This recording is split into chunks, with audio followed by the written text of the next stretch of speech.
एक कहानी सुनाते हैं।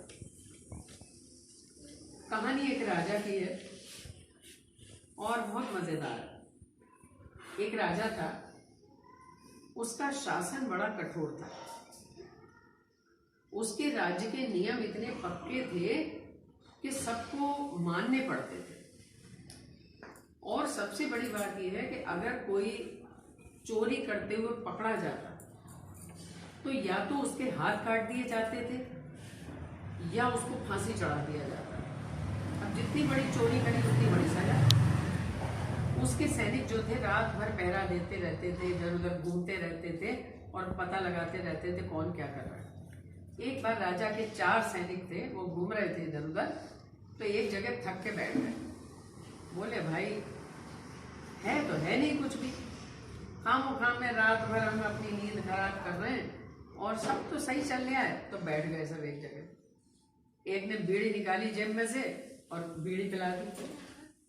बीड़ी तंबाकू होता था, तंबाकू को पत्ते में लपेट के और बांध के और बंडल बना लिया जाता था। अभी भी जो मजदूर लोग होते हैं वो बीड़ी पीते हैं, उसमें तंबाकू होता है, तो बीड़ी पीने से थोड़ा सा उन्हें तसल्ली मिल जाती है। उन्होंने बीड़ी सुलगा ली और पीने लगे। अब हुआ क्या, उन्हें खटपट की आवाज सुनाई पड़ी। उन्होंने देखा ये खटक पटक कहाँ से हो रही है, कहाँ से आवाज आ रही है। देखा तो एक दरवाजे के पीछे से दीवार में से लोग निकल रहे थे। मतलब दीवार तोड़ ली उन्होंने और वहां से वो निकलने लगे। वो चारों वही इशारा करा, चुप जाओ देखो क्या है। 1 निकला, 2 निकला, 3 निकले, चौथा जो था वो आधा निकल पाया था और वो चारों वहां पहुंच गए और जल्दी से उन्होंने पकड़ लिया उन सबको। और जो चौथा जो था वो आधा ही निकल पाया था, उसको खींचा बाहर निकाला और काफी सारा सामान वहां रखा हुआ था। अच्छा, चोरी कर रहे थे। उस घर का जो स्वामी था, मालिक था, वो कहीं बाहर गया हुआ था। उन्होंने पीछे उसका मकान में दीवार में छेद किया और उसमें घुस गए और उसमें से सामान निकाल लिया। वो चारों सैनिक उन चारों लोगों को लेकर राजा के पास गए और राजा से कहवाया कि हम 4 चोरों को पकड़ कर लाएं। राजा ने कहा क्या चुराया इन्होंने? उसने कि अरे इसने तो दीवार तोड़ दी और दीवार तोड़ के ये सामान चुराया, बहुत सारा सामान रखा है। राजा ने देखा, सुबह को राज्य के सभा में बुलाया। जब सभा में सुबह सब लोग इकट्ठे हुए तो उन्होंने कहा इन चारों को फांसी पे लटका दो। सबने हाथ जोड़े, महाराज क्षमा कर दो, महाराज क्षमा कर दो। बोले बिल्कुल नहीं क्षमा करेंगे, तुमने गलत काम करा हमारे शासन में, इसलिए इन्हें सबको फांसी पे लटका दो। अब साहब ले गए उनको पकड़ के। पहले एक को फांसी हुई, फिर दूसरे को फांसी हुई, फिर तीसरे को फांसी हुई। एक एक करके लटकाया गया। तो जो चौथा वाला था वो देख रहा था कि अब मेरा नंबर आना है, तो उसने कहा कि भाई 1 मिनट रुक जाओ, पहले मेरी बात सुन लो। क्या बात सुनानी है आपको?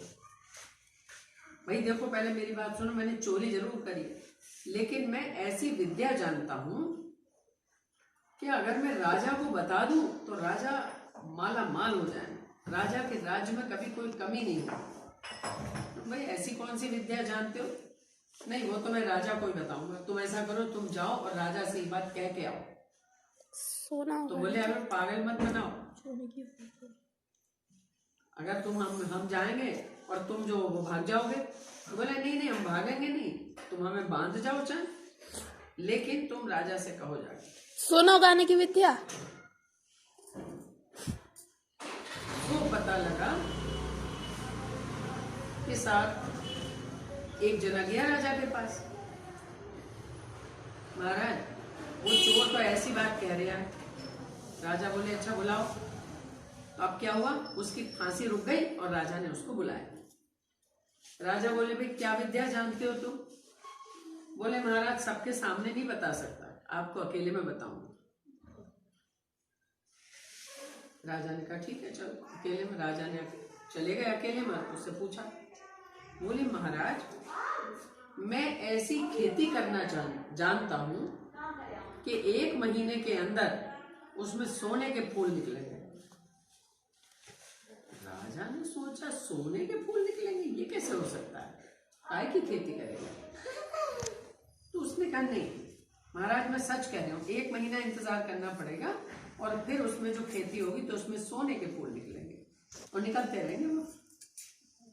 राजा बोले अच्छा। राजा ने सोचा मरना तो है ही से, 1 महीने बाद मर जाएगा, क्या फर्क पड़ता है, चलो खेती करवा लेते हैं। चोर ने भी सोचा कि अगर फांसी हो गई तो अभी मर जाऊंगा, 1 महीने का टाइम दूंगा तो कम से कम 1 महीना और जिंदा रहूंगा मैं। तो उन्होंने कहा ठीक है।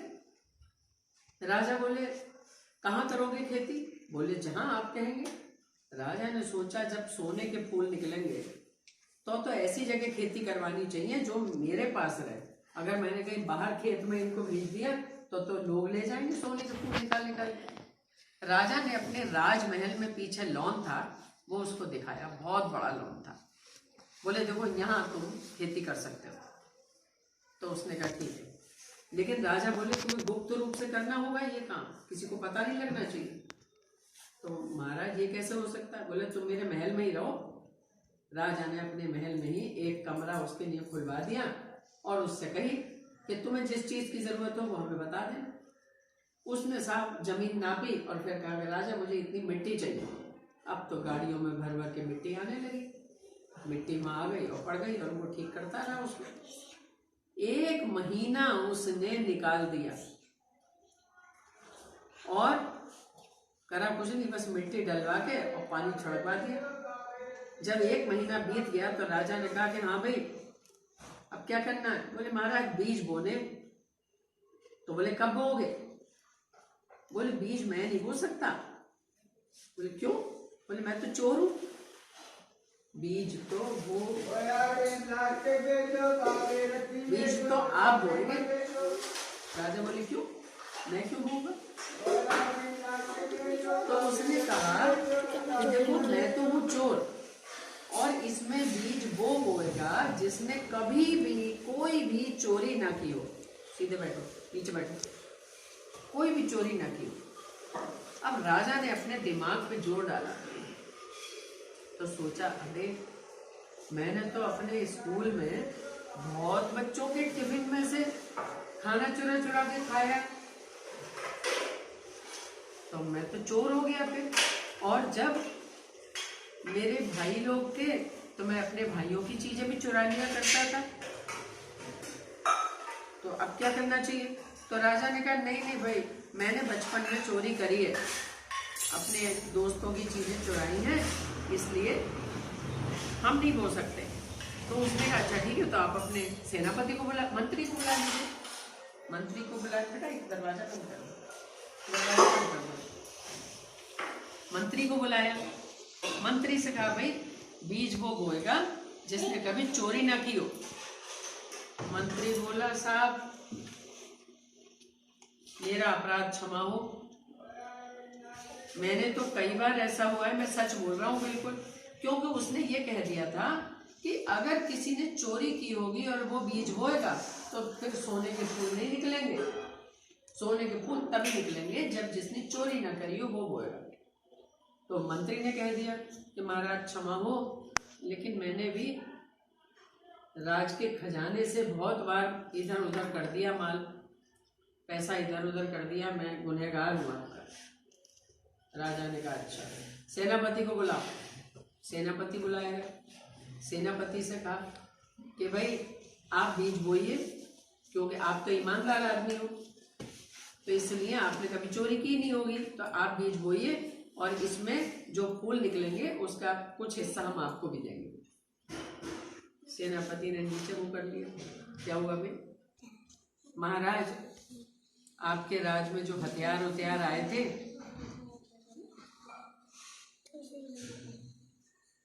आपके राज्य में जो हथियार वगैरह आए थे उनकी खरीद में मैंने बहुत पैसा इधर उधर कर दिया, बहुत चुरा लिया था, मैं भी चोर ही हूँ एक तरह से।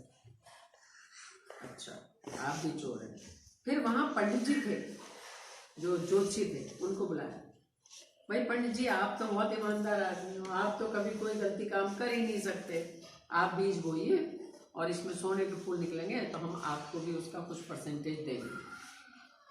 पंडित जी बोले महाराज क्षमा हो, मेरा तो काम ही ऐसा है, रात दिन झूठ बोलता हूँ और मैंने चोरी भी की है। बोले क्या चोरी की है?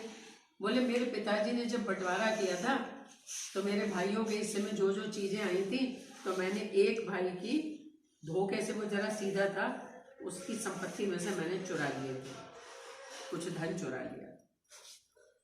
अब राजा बैठ गए। राजा बोले भाई अब तो ये बीज नहीं बोए जा सकते लगता है, क्योंकि सभी चोर है। तो वो बोला जब सभी चोर है तो मेरे लिए फांसी क्यों है? या तो सबको फांसी पर लटकाओ या मुझे भी छोड़िए। राजा के दिमाग में बात आई, अब बात तो सही है, जब हम सबने ही कभी ना कभी चोरी की है तो हम इसको क्यों सजा दें। राजा ने कह दिया भाई ठीक है, हमने तुम्हें छोड़ा, और राजा ने उसको अपने दरबार में नियुक्त कर लिया कि ये हमारा मनोरंजन करने के लिए हमारे दरबार में रहेगा। राजा ने कहा कि भाई देखो, इसने अपनी बातों से अपनी मौत को 1 महीने तक टाल दिया। इसमें इतनी होशियारी है कि इसने अपनी मृत्यु को भी 1 महीने पीछे कर दिया। इसने अपनी बातों में हमें सबको उलझा के और वो कर लिया। इसका मतलब है ये खतरों से बचा सकता है, ये ऐसा काम कर सकता है कि जो दुश्मन को भी इधर उधर गिलगा देगा और हमारे राज्य के लिए फायदेमंद होगा। तो ये मजा आ गया उसका, ये पे फुर्रे हो गए, सबने राजा की तारीफ करी। और फिर उस दिन से राजा ने ये नियम बनाया कि भाई कोई भी चोरी करे तो पहले उसकी तहकीकात होगी, अगर वो बात साबित पाई जाएगी तब उसको सजा दी जाएगी। और राजा ने अपना एटीट्यूड थोड़ा बदलना शुरू कर दिया। तो ये हुई आपकी कहानी चोर की सीख। एक चोर ने ये सीख दे दी कि अपनी बुद्धि के बल पे आप अपनी मौत को भी टाल सकते हैं, आप अपना कोई भी नुकसान होने से बचा सकते हैं। ठीक, ओके।